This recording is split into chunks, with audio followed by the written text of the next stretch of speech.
Welcome back.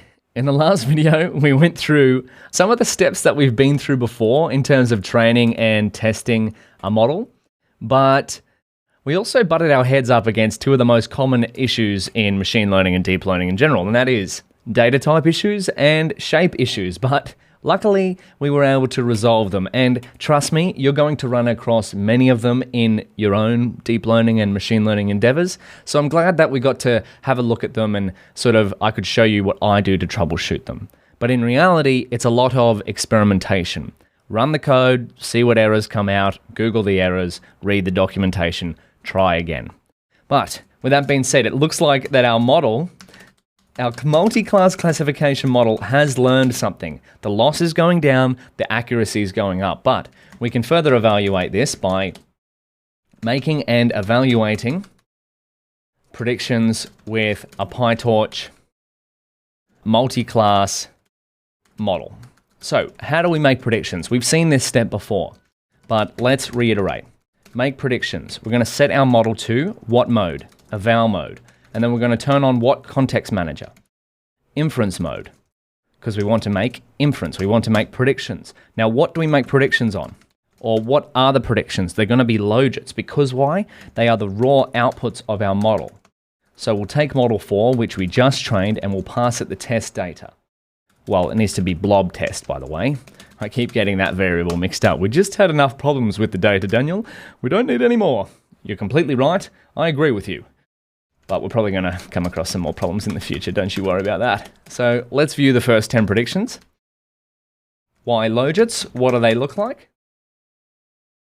All right, just numbers on the page. They're raw logits. Now, how do we go from logits to prediction probabilities? How do we do that? With a multi-class model, we go ypredprobs equals torch.softmax on the Y logits. And we want to do it across the first dimension.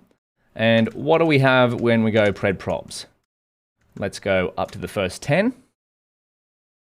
Are we apples to apples yet? What does our Y blob test look like? We're not apples to apples yet, but we're close. So these are prediction probabilities. You'll notice that we get some fairly different values here. And remember, the one closest to 1 here, the value closest to 1, which looks like it's this, the index of the maximum value is going to be our model's predicted class. So this index is index 1. And does it correlate here? Yes, 1. Beautiful. Then we have index 3, which is the maximum value here. 3. Beautiful. And then we have, what do we have here? Index 2. Yes. Okay, wonderful. But let's not step through that. We're programmers. We can do this with code. So now let's go from predprobs to pred labels. So ypreds equals, how do we do that? Well, we can do torch.argmax on the ypredprobs, and then we can pass dim equals 1. We could also do it this way, ypredprobs call .argmax. There's no real difference between these two, but we're just going to do it this way, call torch.argmax. Ypreds, let's view the first 10. Are we now comparing apples to apples when we go yblob test? Yes, we are. Have a go at that. Look, 1, 3, 2, 1, 0, 3, 1, 3, 2, 1, 0, 3. Beautiful. Now, we could line these up and look at and compare them all day. I mean, that would be fun, but I know what something that would be even more fun. Let's get visual. So, plot.figure. And we're going to go fig size equals 12.6, just because the beauty of this being a cooking show is I kind of know what ingredients work from ahead of time, despite what you saw in the last video with all of that troubleshooting. But I'm actually glad that we did that because, seriously, shape issues and data type issues, you're going to come across a lot of them. They're two of the main issues I troubleshoot, aside from device issues. So let's go xblob train and yblob train. And we're going to do another plot here. We're going to get subplot 1, 2, 2. And we're going to do this for the test data. Test, and then plot decision boundary. Plot decision boundary with model 4 on xblob test. and Y blob test as well. Let's see this. Did we train a multi-class? Oh my goodness, yes we did. Our code worked faster than I can speak. Look at that beautiful looking plot. We've separated our data almost as best as what we could. Like there's some here that are quite inconspicuous. And now, what's the thing about these lines? Would this model have worked? I posed the question a fair few videos ago, whenever we created our multi-class model, that could we separate this data without nonlinear functions? So how about we just test that? Since we've got the code ready, let's go back up. We've got nonlinear functions here. We've got ReLU here. So I'm just going to recreate our model there. So I just took ReLU out. That's all I did, commented it out. This code will still all work.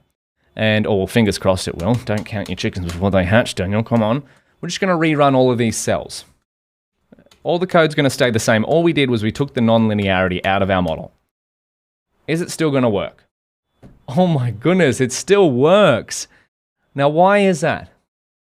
Well, you'll notice that the lines are a lot more straighter here. Did we get different metrics? I'll leave that for you to compare. Maybe these will be a little bit different. I don't think they're too far different. But that is because our data is linearly separable. So we can draw straight lines only to separate our data. However, a lot of the data that you deal with in practice will require linear and nonlinear, hence why we spent a lot of time on that, like the circle data that we covered before. And let's look up an image of a pizza. If you were building a food vision model to take photos of food and separate different classes of food, could you do this with just straight lines? Well, you might be able to, but I personally don't think that I could build a model to do such a thing. And in fact, PyTorch makes it so easy to add non-linearities to our model, we might as well have them in so that our model can use it if it needs it, and if it doesn't need it, well, hey, it's going to build a pretty good model, as we saw before, if we included the non-linearities in our model. So we could uncomment these and our model is still going to perform quite well. That is the beauty of neural networks, is that they decide the numbers that should represent our data the best. And so, with that being said, we've evaluated our model, we've trained our multi-class classification model, we've put everything together, we've gone from binary classification to multi-class classification. I think there's just one more thing that we should cover, and that is, let's go here, section number 9, a few more classification metrics. So, as I said before, evaluating a model, let's just put it here, to evaluate our model, our classification models that is, evaluating a model is just as important as training a model.